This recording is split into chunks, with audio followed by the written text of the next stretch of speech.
Então, meus queridos irmãos, minhas queridas irmãs, alegria de estarmos juntos no domingo e hoje de modo especial com as nossas crianças, nossos meninos e meninas que estão fazendo a nossa catequese aí, a terceira etapa. Então, nós temos aqui essa primeira parte da missa, que é a leitura da Bíblia, temos os textos que são propostos hoje e são muito bonitos. Eu vou conversar um pouquinho com vocês sobre eles e vamos ver o que nós vamos levar para casa, para a nossa vida. O que é importante não é rezar, ouvir, isso é importante também, mas o importante é viver aquilo que a gente ouve da palavra de Deus. Então eu vou começar a conversar com vocês a partir da primeira leitura. Primeira leitura tirada de um profeta do Antigo Testamento, Jeremias. É um homem que sofreu bastante, mas muito mesmo, porque ele tinha uma missão muito complicada. Aquele tempo, o pessoal estava longe de Deus, não queria ouvir a voz de Deus, mesmo quando havia o templo lá, era tudo meio assim, vamos dizer, longe do que Deus desejava. E Jeremias vem e começa a dizer, olha, esse não é o caminho, não é para ir por aí que a gente deve caminhar. E depois, ainda naquela época, o grande império que havia, é que nem Estados Unidos hoje, né, era Babilônia. Babilônia era muito forte, tinha muitos soldados, mandava no mundo, e os povos tinham de ser dependentes dela, tinham de dar um tributo, né, pagava todo ano, tinha de dar um dinheiro grande para o império da Babilônia. E aí então o rei resolveu se revoltar. E Deus disse para Jeremias, Jeremias, diga que não é por aí, que não vai dar certo. E Jeremias falou e disse, foi perseguido, coitado, sofreu bastante, foi preso. Uma vez foi jogado num poço sem água para morrer de fome e de sede. Sofreu muito. E o que aconteceu? O que ele predisse se realizou. Quer dizer, se revoltaram. Aí veio a Babilônia, destruíram a cidade, o templo, levaram a maior parte da população para o exílio, para longe da pátria. E aí então se realizou o que ele tinha falado. Mas aí, nesse momento, ele muda de tom. Agora ele começa a dizer, vocês estão numa situação difícil, mas você não desanime, Deus vai em encontro de vocês. Tem o trecho de hoje, bonito, do capítulo 31. Diz o seguinte, exultai de alegria, aclamai, cantai. E eis que é Deus dizendo, eu os trarei do país do norte e os reinarei desde as extremidades da terra. Veja só, então, vai ao encontro, vai trazer aquele povo de volta. É bonito isso, sabe? Quer dizer, aquela força. Veja, você se coloca na situação daquele pessoal. Não tinham, longe da terra, perderam tudo, não tinha jeito de se revoltarem, não tinha jeito, parecia tudo perdido. E nesse momento Deus, não está perdido não, eu estou com vocês. E realmente isso aconteceu. Veja esse salmo que nós cantamos aqui, tão bonito esse salmo, né? Quando já voltaram para casa.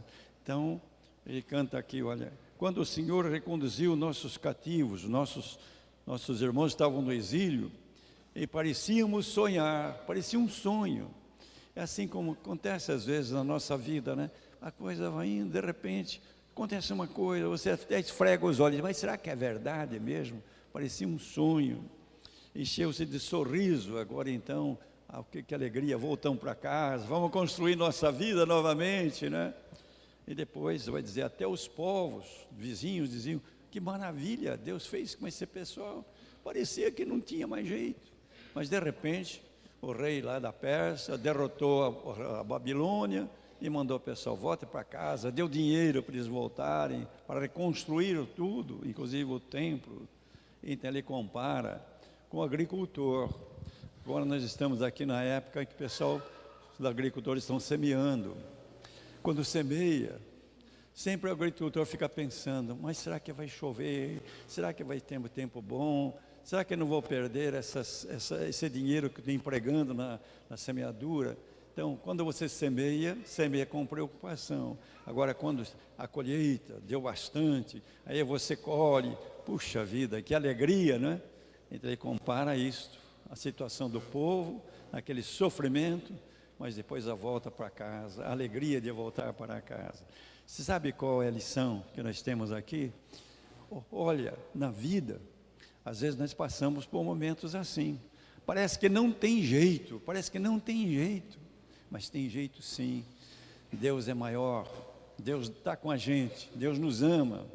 Nesse trecho do Jeremias, Deus dizendo, né, que veja só, tornei-me um pai, e o Efraim é meu primogênito, quer dizer, o amor de Deus por nós. Nunca você se sinta abandonado ou abandonada por Deus. Você vence.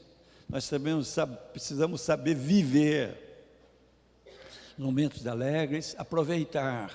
Nos momentos de tristeza, não desanimar. Olhar para frente. Deus nos vai ajudar a vencer esse instante. Agora o Evangelho de Marcos, que eu proclamei para vocês, um episódio da vida de Jesus. Jesus está indo para Jerusalém, ele vem vindo lá, no país do norte, da Galiléia, ele vai para Jerusalém, onde seria preso, ia ser condenado, ia morrer numa cruz, ia ser sepultado, mas ia ser ressuscitado. Veja então, esse episódio, Jesus vai indo, e ele passa por uma cidade chamada Jericó, uma cidade que existe até hoje. Dizem que é a cidade mais antiga que existiu no mundo, né? Então Jesus sai de Jericó, e aí o que acontece? Jesus vai indo pela estrada, na saída da cidade, lá tem um mendigo, cego.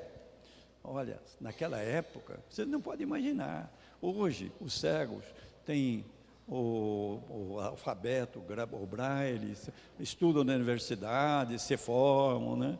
São pessoas que se realizam, que nem os outros. Mas naquela época, meu Deus do céu, a medicina não resolvia nada, né? Então, doenças que hoje até são curadas facilmente, com operações, cirurgias, etc. Naquele tempo não tinha jeito. Então, aquele homem, como é que ele vivia? Um cego naquele tempo, pedindo esmola. E aquele pobre homem estava pedindo esmola. O Timeu, filho de Bartimeu, filho de Timeu, né? Aqui, e Jesus vai passando, ele certamente ouve o barulho daquela multidão, pergunta o que está acontecendo. É Jesus Nazareno que está passando. E ele certamente tinha ouvido falar de Jesus. Então a esperança dele, Jesus vai curá-lo. E ele começa a gritar, né? Jesus, filho de Davi, tem piedade de mim. Começa a gritar.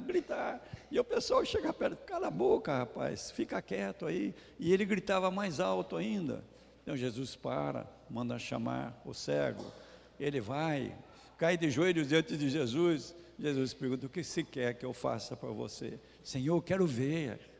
E Jesus, olhando a fé que aquele homem tinha, Jesus cura, né?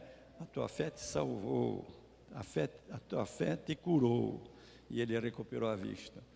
Aqui, meus queridos irmãos, minhas queridas irmãs, a mesma coisa. Veja a situação daquele homem naquela época. Não tinha jeito, tinha saída não.